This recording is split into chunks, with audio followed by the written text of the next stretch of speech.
पिछले पार्ट में हम बात कर रहे थे विलयन प्रावस्था में अधिशोषण के बारे में। इस पार्ट में हम बात करेंगे कि भाई जो अधिशोषण है, अधिशोषण के क्या क्या अनुप्रयोग हैं, किन किन कार्यों में अधिशोषण का उपयोग होता है। तो इसके अंतर्गत हम टोटल 9 पॉइंट के बारे में पढ़ेंगे। गैस मास्क के रूप में, कपड़ों की रंगाई में, नमी को हटाने में, रंगीन अशुद्धियों को दूर करने में, विषमांगी उत्प्रेरण में, उसके बाद में आयन विनिमय, रेजिन या जल के विलवनीकरण में, उच्च निर्वात उत्पन्न करने में, गुणात्मक विश्लेषण में और वर्णलेखिकी यानी कि क्रोमेटोग्राफी में। तो इन पॉइंटों के बारे में इस पार्ट के अंतर्गत हम अध्ययन करेंगे। तो सबसे पहला आता है नंबर 1 पॉइंट, गैस मास्क के रूप में। तो गैस मास्क के रूप में सक्रिय चारकोल का प्रयोग किया जाता है। अब सक्रिय चारकोल क्या होता है, हमने पढ़ा था संक्रियत चारकोल,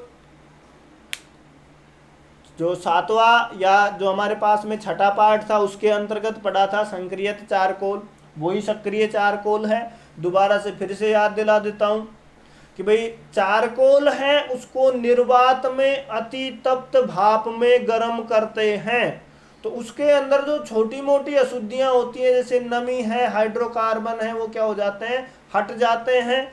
इस प्रकार जो चारकोल प्राप्त होता है वो सक्रिय चारकोल कहलाता है या संक्रियत चारकोल कहते हैं। तो सक्रिय चारकोल का प्रयोग किया जाता है गैस मास्क के रूप में, यानी कि जो वायु बहुत अधिक जहरीली होती है उस स्थानों पर जो सक्रिय चारकोल है उसके बने हुए मास्कों का उपयोग किया जाता है। जैसे कोयले की खदानें हैं, वहां पर बहुत सारी जहरीली गैसें निकलती हैं, जैसे कार्बन मोनोऑक्साइड गैस निकल रही है, मेथेन गैस निकल रही है। तो ये गैसें क्या होती हैं, शरीर के लिए हानिकारक होती हैं। तो जो सक्रिय चारकोल है वो क्या कर लेता है, इनको अपनी सतह पर अधिशोषित कर लेता है और वायु, स्वच्छ वायु मनुष्य शरीर के अंदर प्रवेश करती है, जिससे मनुष्य के जो फेफड़े वगैरह हैं वो खराब नहीं होते।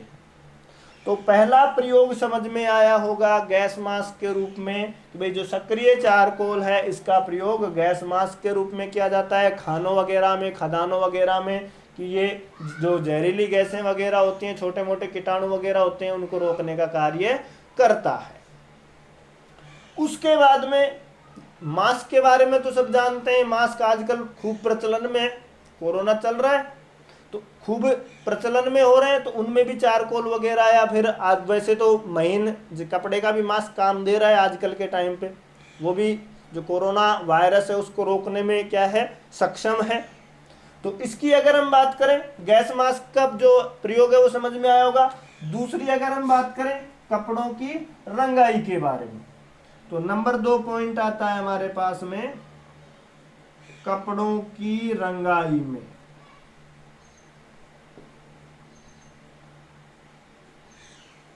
कपड़ों की रंगाई की अगर हम बात करें तो फिटकरी जो होती है पोटास एलम बोलते हैं, फिटकरी का प्रयोग किया जाता है कपड़ों की रंगाई के अंतर्गत। तो फिटकरी क्या करती है, जो रंजक होते हैं, रंजक के जो कण होते हैं, कलर के जो कण होते हैं, उनको क्या कर लेती है, ये अधिशोषित कर लेती है। तो कपड़ों की रंगाई समझ में आया होगा। फिटकरी का प्रयोग कपड़ों की जो रंगाई होती है उसमें अधिशोषक के रूप में किया जाता है। ये क्या करती है, रंजक के कणों को क्या कर लेती है, अधिशोषित कर लेती है। उसके बाद में नंबर 3 पॉइंट आता है हमारे पास में नमी को हटाने में। ध्यान हो, पढ़ा था हमने नमी को हटाने में शुरुआत में अधिशोषण में किसका प्रयोग किया जाता है, सिलिका जेल का प्रयोग किया जाता है। वायु में उपस्थित नमी को हटाना है तो किसका प्रयोग करते हैं, सिलिका जेल का प्रयोग करते हैं। भी कुछ उपकरण ऐसे होते हैं जो नमी के कारण क्या हो जाते हैं, खराब हो जाते हैं, या फिर जंग वगैरह लग जाती है, उनका संक्षारण हो जाता है। तो उनको संक्षारण किसके कारण होता है, नमी के कारण या वायु के कारण होता है। तो उन उपकरणों को बचाने के लिए किससे? संक्षारण से, यानी कि नमी और वायु के द्वारा उनका क्षरण ना हो, उनसे बचाने के लिए किसका प्रयोग करते हैं?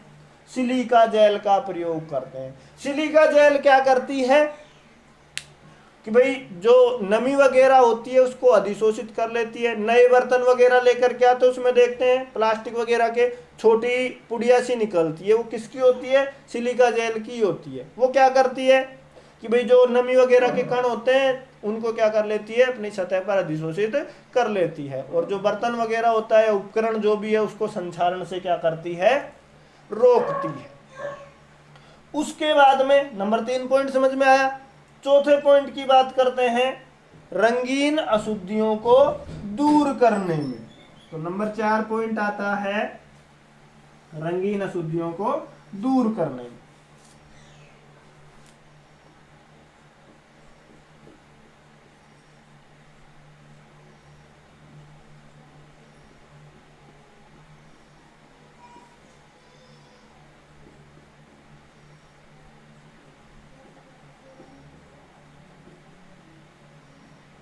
ये भी पढ़ा है हमने रंगीन अशुद्धियों को दूर करने में। क्या पढ़ा है रंगीन अशुद्धियों में?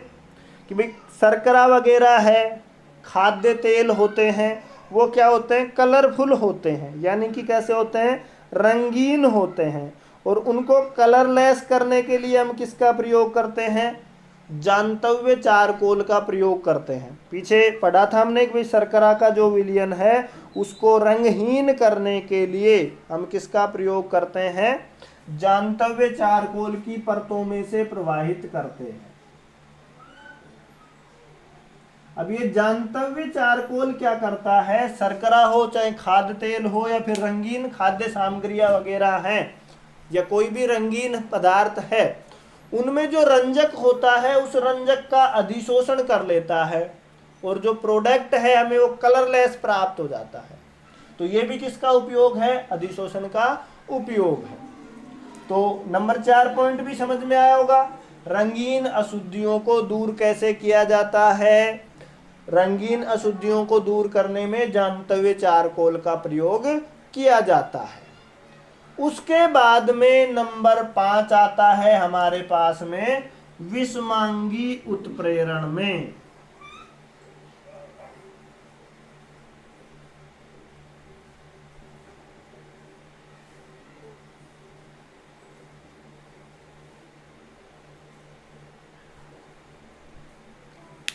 विषमांगी उत्प्रेरण की बात करें तो विषमांगी उत्प्रेरण में क्या होता है कि भाई बहुत सारी धातुएं हैं, जैसे आयरन है हमारे पास में, निकिल धातु है, प्लेटिनम धातु है आदि का जो औद्योगिक इकाइयां होती हैं, इनका अमोनिया निर्माण हैबर विधि आगे पढ़ेंगे हम, तो उसके अंतर्गत क्या किया जाता है? हैबर विधि या फिर संपर्क विधि आता है, H2SO4 निर्माण की विधि आती है, या फिर जो प्लेटिनम के द्वारा तेलों का विहाइड्रोजनीकरण या हाइड्रोजनीकरण करवाया जाता है।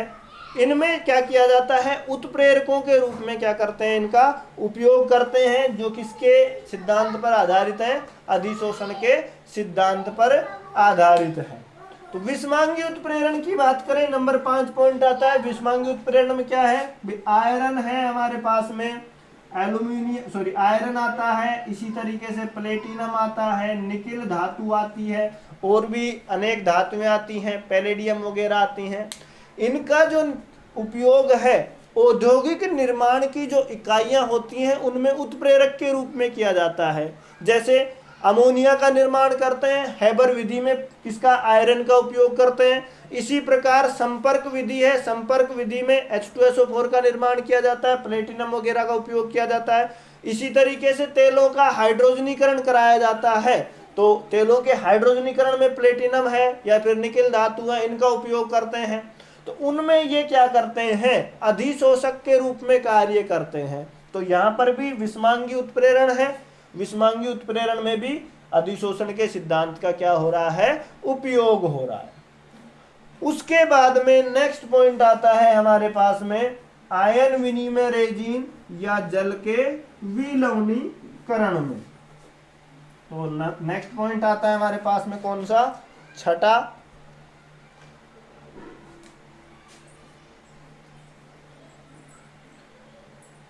आयन विनिमय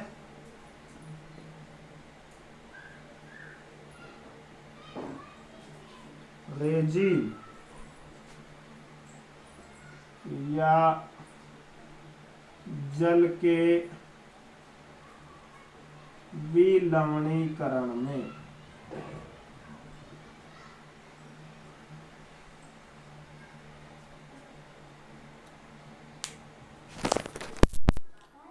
आयन विनिमय रेजिन या जल के विलवणीकरण की बात करें तो कार्बनिक बहुलक हैं। कार्बनिक बहुलकों में विभिन्न प्रकार के समूह उपस्थित होते हैं, जैसे कार्बोक्सिलिक समूह है या फिर सल्फोनिक समूह है। इसी तरीके से और अगर हम बात करें एमीन समूह है। ये क्या होते हैं कि जो विलयन है अथवा जल है उनको क्या करते हैं, जो विलयन है या फिर क्या है जल है, उनमें विशिष्ट आयनों का अधिशोषण करके उसको क्या करते हैं, अधिशोषण करने की क्षमता रखते हैं। तो आयन विनिमय रेजिन विधि 11वीं क्लास में पढ़ी थी हमने, कठोर जल के मृदुकरण बनाने की विधि। तो उसकी अगर हम बात करें, ये समूह है जल को कठोरता वगैरह उत्पन्न कराने में क्या करते हैं, कठोर वगैरह बनाते हैं। तो उनको शुद्ध करने के लिए क्या किया जाता है, परम्यूटेट विधि पढ़ी थी हमने। परम्यूटेट विधि यानी कि जियोलाइट का उत्प्रेरण के रूप में उपयोग किया जा रहा था। तो ये आयन विनिमय रेजिन है। फिर जल के विलवणीकरण की बात करें तो जल को शुद्ध वगैरह करना है या फिर कोई भी विलयन है उसको शुद्ध अवस्था में प्राप्त करना है, तो इन सब का क्या किया जाता है, उपयोग किया जाता है। जैसे आयन विनिमय विधि में हमने किसका प्रयोग किया था, जियोलाइट का उपयोग किया था। उसके बाद में नेक्स्ट आता है हमारे पास में उच्च निर्वात उत्पन्न करने में। कौन सा पॉइंट है, 7वां पॉइंट, उच्च निर्वात उत्पन्न करने में। उच्च निर्वात उत्पन्न करने की बात करें तो जैसे हमें उच्च क्वालिटी का निर्वात चाहिए तो सबसे पहले क्या करते हैं, कोई भी उपकरण है उसको निर्वात पंप की सहायता से क्या कर लेते हैं, उसके अंदर जो भी गैसें वगैरह होती हैं उसको बाहर निकाल लेते हैं। उसके बाद में क्या किया जाता है, उसके अंदर चारकोल वगैरह का या फिर सिलिका वगैरह है उसका क्या किया जाता है, टुकड़ा डाला जाता है। तो उससे क्या होता है कि जो थोड़ी बहुत गैस वगैरह बची होती है उस पात्र में वो भी क्या हो जाती है, अधिशोषित हो जाती है, और जो पात्र है वो हमारा कैसा प्राप्त हो जाता है, उच्च निर्वात बन जाता है। तो उच्च निर्वात हाइड्रोजन के संश्लेषण के लिए, हाइड्रोजन के संश्लेषण में या गैस वायु है इनके संग्रहण के लिए क्या किया जाता है, उपयोग किया जाता है। तो उच्च निर्वात की बात करें, उच्च निर्वात कैसे प्राप्त किया जाता है, कोई भी उपकरण है जिसे उच्च निर्वातित करना हो, सबसे पहले निर्वात पंप की सहायता से जो भी गैसें होती है जितनी संभव हो सकती है उसको निकाल लिया जाता है। फिर उसमें क्या डाला जाता है, सिलिका जेल या फिर जो चारकोल चूर्ण है वो डाल दिया जाता है, जिससे जो बची कुची गैस होती है वो भी क्या हो जाती है, अधिशोषित हो जाती है, और उपकरण कैसा प्राप्त हो जाता है, हमें उच्च निर्वातित प्राप्त हो जाता है। नंबर 8 पॉइंट आता है हमारे पास गुणात्मक विश्लेषण में। कौन सा,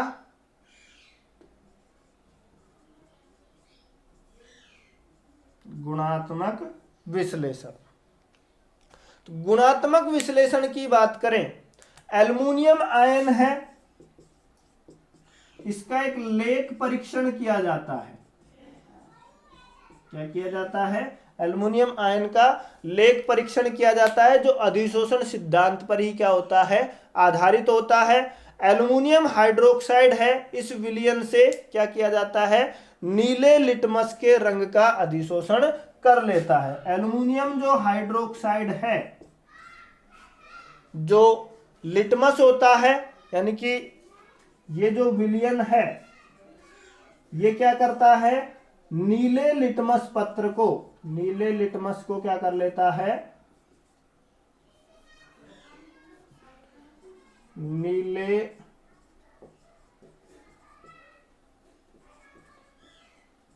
लिटमस के रंग का अधिशोषण कर लेता है।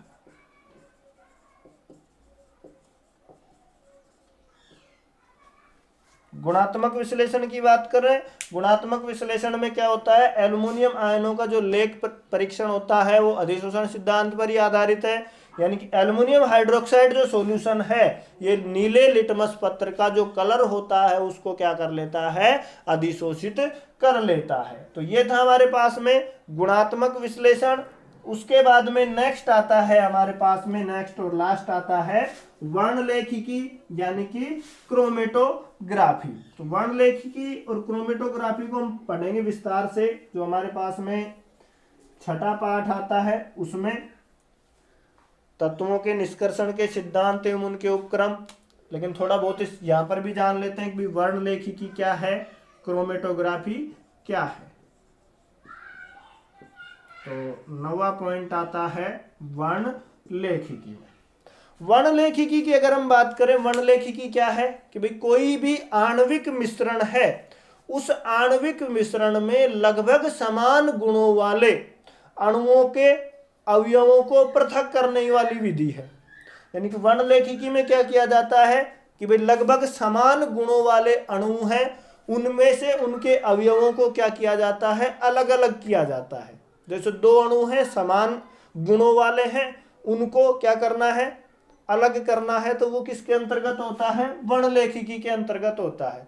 तो वर्णलेखिकी में क्या किया जाता है, भाई ठोस गैस वर्णलेखिकी है, उस विधि में क्या किया जाता है, गैसों के मिश्रण में से ठोस को अलग किया जाता है। इसी प्रकार से द्रव या फिर गैसों का मिश्रण है, उसमें से हम क्या करेंगे, द्रव को अलग निकालेंगे, गैस को अलग निकालेंगे। इसी तरीके से द्रव ठोस जो मिश्रण है उसमें से द्रव को अलग निकाला जाता है और ठोस को अलग निकाला जाता है। तो इसमें जो द्रव या फिर गैस प्रावस्था होती है वो क्या होती है, चलायमान होती है, गतिशील होती है। और इनका जो अधिशोषण कराया पृथक्करण कराया जाता है वो किसके आधार पर होता है, अधिशोषण सिद्धांत के आधार पर ही होता है। तो वर्णलेखिकी समझ में आया होगा। वर्णलेखिकी में क्या है कि दो समान अवस्था वाले या फिर समान गुणों वाले जो अणु हैं, उनके अवयवों को पृथक किसके द्वारा, अलग अलग किसके द्वारा किया जाता है, वर्णलेखिकी के अंतर्गत किया जाता है। वर्णलेखिकी में क्या है, जैसे भाई गैस और ठोस प्रावस्था है, समान गुणों वाली है, तो उसमें से गैस को पृथक करना है और द्रव ठोस है उसको पृथक करना है, वो भी अधिशोषण सिद्धांत के आधार पर वर्णलेखिकी में होता है। इसी प्रकार द्रव या फिर गैस प्रावस्था है, इन दोनों को अलग अलग करना है, या फिर द्रव ठोस प्रावस्था है, समान गुणों वाले अणु हैं, उनको अलग अलग करना है, तो वो अधिशोषण सिद्धांत के आधार पर ही होता है। क्योंकि जो गैस और द्रव प्रावस्थाएं होती हैं दोनों गतिशील होती हैं, ठोस गतिशील नहीं होता है। तो इनको पृथक किया जाता है किसके अंतर्गत, वर्णलेखिकी के अंतर्गत। और वर्णलेखिकी में किसका उपयोग होता है, अधिशोषण सिद्धांत का उपयोग होता है। और इसके बारे में बहुत सारी जानकारी हम छठे पाठ में पढ़ेंगे। तो ये था हमारे पास में अधिशोषण के अनुप्रयोग पढ़े हमने कि गैस मास्क में भी उपयोग किया जाता है अधिशोषण का, कपड़ों को रंगने में भी किया जाता है, नमी को हटाने में भी सिलिका जेल का उपयोग किया जाता है। रंगीन अशुद्धियों को दूर करना है, जानतव्य चारकोल का उपयोग करेंगे। विषमांगी उत्प्रेरण की बात करें तो प्लेटिनम है, निकिल है, पैलेडियम धातु है, इनका उपयोग जैसे हैबर विधि है अमोनिया बनाने की, H2SO4 सल्फ्यूरिक अम्ल बनाने की संपर्क विधि है, 11वीं क्लास में पढ़ी थी। तेलों का हाइड्रोजनीकरण है, प्लेटिनम का उपयोग किया जाता है। तो ये सब उत्प्रेरकों के रूप में काम में आते हैं, जो किसके आधार पर है, अधिशोषण सिद्धांत पर आधारित है।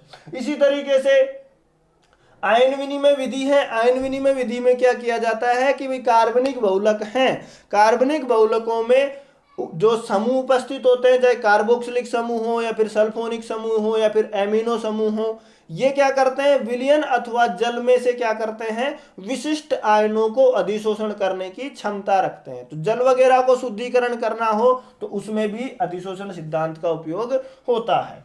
उच्च निर्वात उत्पन्न करने में सिलिका जेल का प्रयोग करते हैं, फिर जानतव्य चारकोल का उपयोग करते हैं। गुणात्मक विश्लेषण की बात करें, एल्युमिनियम है, एल्युमिनियम का लेख परीक्षण है, यानी कि नीले लिटमस को क्या करना है, रंगहीन करना है, तो एल्युमिनियम हाइड्रोक्साइड सॉल्यूशन का प्रयोग किया जाता है। इसी प्रकार वर्णलेखिकी है, क्रोमेटोग्राफी है। क्रोमेटोग्राफी में क्या किया जाता है, वही समान गुणों वाले आणविक यौगिकों का जो मिश्रण है उनको क्या किया जाता है, अलग किया जाता है। वो किसके आधार पर होता है, अधिशोषण सिद्धांत के आधार पर। ये थे हमारे पास में अधिशोषण के अनुप्रयोग। उम्मीद है सारे 9 के 9 पॉइंट समझ में आए होंगे। उसके बाद में जो पार्ट 10वां आएगा, 9वां पार्ट था, 10वें पार्ट में हम बात करेंगे जो पृष्ठ रसायन है, इसी के अंतर्गत टॉपिक आएगा। अधिशोषण जो पार्ट है वो कंप्लीट होता है। उसके बाद नेक्स्ट पार्ट चलेगा इसी में, उत्प्रेरण। तो मिलते हैं वीडियो के नेक्स्ट पार्ट में। धन्यवाद।